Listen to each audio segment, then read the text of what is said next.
The ScotRail Class 158 add-on in Train Sim World 4 was made by Skyhook Games, and released on July 26, 2024.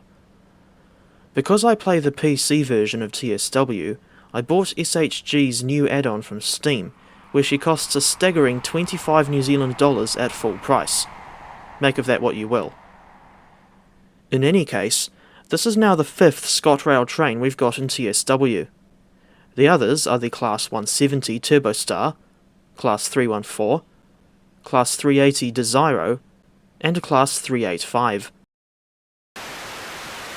This is not the first time we've seen the Class 158 in TSW, as her first appearance was in the East Midlands Trains livery as part of Skyhook's Midland Mainline, Leicester to Derby and Nottingham route.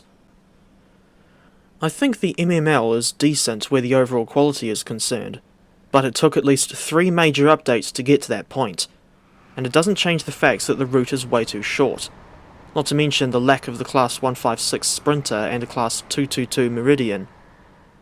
Annoyingly, people who already own the MML do not get a discount on the Scottish 158, not even a discount as small as 10%.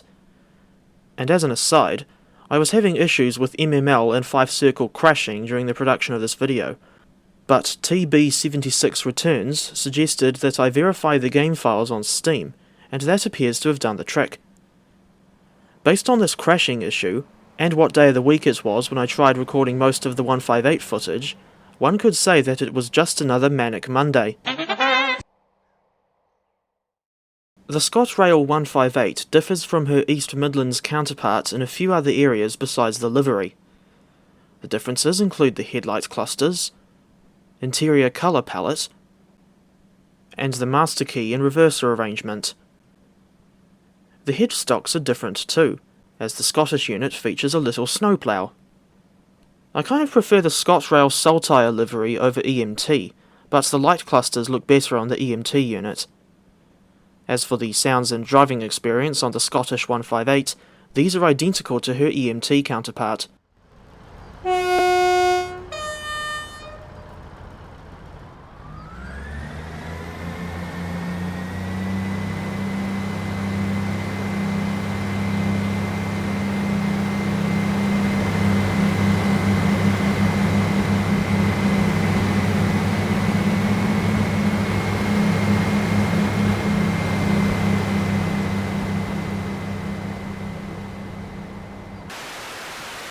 The unit comes with 6 scenarios, 3 each for ScotRail Express, aka Edinburgh to Glasgow, and the Fife Circle line.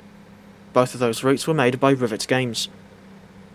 There's also a new timetable for the Edinburgh to Glasgow route, complete with 64 playable services for the Class 158.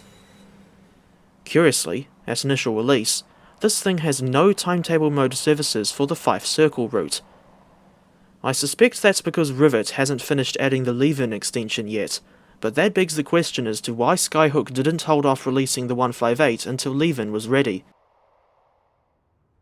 As for the 158's new services on Edinburgh to Glasgow, these mainly consist of the Edinburgh to Dunblane run, which you can only drive as far as Polmont. Insert a rant about bad route coverage choices here. Strangely, this unit also runs a few Edinburgh to Glasgow via Falkirk High services, when I thought they were all run by EMUs these days.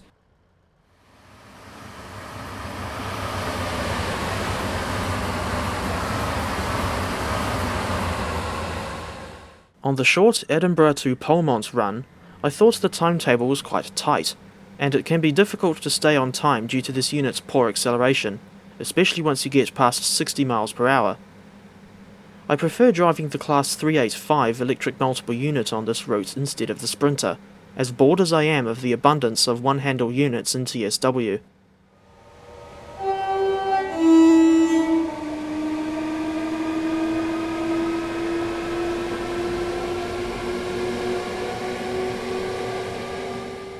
As part of the new timetable that comes with the 158, the Class 43 HST from the outdated Great Western Express pack now layers onto the Edinburgh to Glasgow route. Apparently, this is to represent the ScotRail HSTs, but she's a massive eyesore due to being in the wrong livery for this region. Why the devs couldn't do an Into 7 Cities livery for the HST is anyone's guess. The ScotRail Class 158 add-on is effectively just a gameplay pack, even though none of the marketing that I've seen refers to this thing as a gameplay pack. For reference, this add-on costs the same amount of money as the Class 380 electric multiple unit. Keep in mind the fact that the 380 was an all-new model, as opposed to just an altered version of an existing model that we already had in the game. I don't recommend the ScotRail Class 158 at full price, and if you're ever interested in buying this unit, you'd be better off waiting until a sale.